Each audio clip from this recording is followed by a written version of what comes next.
बाप और बेटे और उस के नाम से आमीन। मसीह में आप सबको सलाम।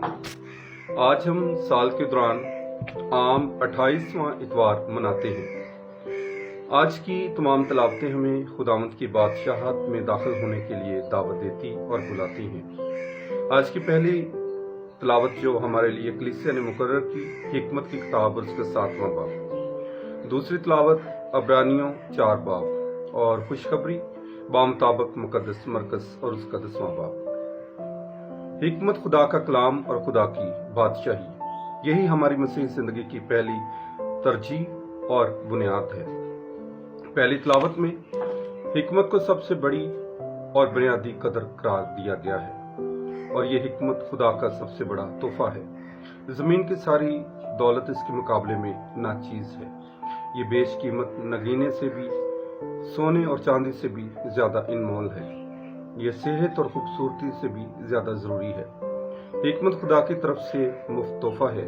सुलेमान बादशाह इस हिकमत को पाने के लिए खुदा से दुआ करता है और जब उससे हिकमत की रूह दे दी जाती है तो जिंदगी में बाकी तमाम चीजें इससे हिकमत के तुफैल उसे मिल जाती हैं। आज की दूसरी तलावत में अवलीन कदर खुदा के कलाम की है, जो हर एक मसीही की अवलीन तरजीह होनी चाहिए। खुदावंद का कलाम जिंदा और मुतहर्रक है और हर एक दोधारी तलवार से ज्यादा तेज तर है और नफ्स और रूह और बंद बंद और गूदे गूदे को जुदा करके गुजर जाता है और कल्ब के ख्यालों और इरादों को भी जांचता है। खुदा के कलाम की कुव्वत बाइबल मुकद्दस का पसंदीदा मौजू है।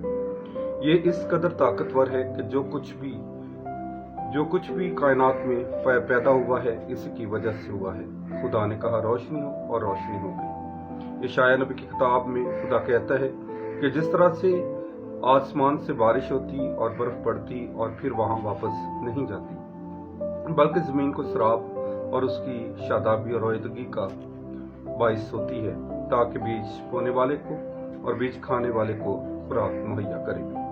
ऐसा ही मेरा कलमा होगा जो मेरे मुंह से निकलता है, वो मेरे पास बेकार वापस ना आएगा, बल्कि जो मैं चाहूंगा उसको पूरा करेगा और जिस बात के लिए मैंने उसे भेजा है वो उसमें कामयाब भी होगा। खुदा की बादशाही को अपनी मसीह जिंदगी में अवलियत दे। आज के अंजील का नौजवान शख्स रास्तबाज और शरीयत पर अमल करने वाला है, लेकिन वो दौलतमंद है और अपनी दौलत से प्यार करता है। उसकी जिंदगी में दौलत उसकी पहली तरजीह है। जब यीशु उसको कहते हैं कि सब कुछ बेच डाल और गरीबों को अता कर, तो वो गमगीन होकर चला जाता है। शागिर्दों की जिंदगी में खुदा की बादशाही पहली तरजीह है। जिसकी खातर उन्होंने सब कुछ तर्क कर दिया, वो इसके बदले में दायमी जिंदगी के वारिस होंगे। अगर हम दौलतमंद नौजवान और शागिर्दों का मुआवजा करें तो हमें बहुत बड़ा फर्क नजर आता है। और ये पहला नौजवान है जो यीशु के पास बड़ी खुशी से आया है, लेकिन गमगीनी की हालत में वापस गया है, क्योंकि उसका दिल वहां पर है जहां उसकी दौलत है। नौजवान बहुत दौलतमंद है, मगर यीशु के शागिर्द गरीब थे। वो यीशु की पैरवी करते हैं, लेकिन उनको बहुत कम तर्क करना पड़ा। फिर भी वो सवाल करते हैं कि फिर कौन निजात पाएगा। दुनियादारी, दुनिया की दौलत अक्सर खुदा की बादशाही को हासिल करने में रुकावट का बाइस बनती है। जितना आपके पास ज्यादा होगा उतना ही इसको तर्क करना मुश्किल हो जाता है, लेकिन यह नामुमकिन भी नहीं है। खुदा के फजल और खुदा की मदद से हम ये सब कर सकते हैं। खुदा की मदद तलब करें ताकि हम अपनी जिंदगी में हिकमत, कलाम पाक और खुदा की बादशाहत को अव्वल दर्जा दें, ताकि हमारी बदौलत और भी बेशुमार इंसान खुदा की निजात में शामिल हो सके।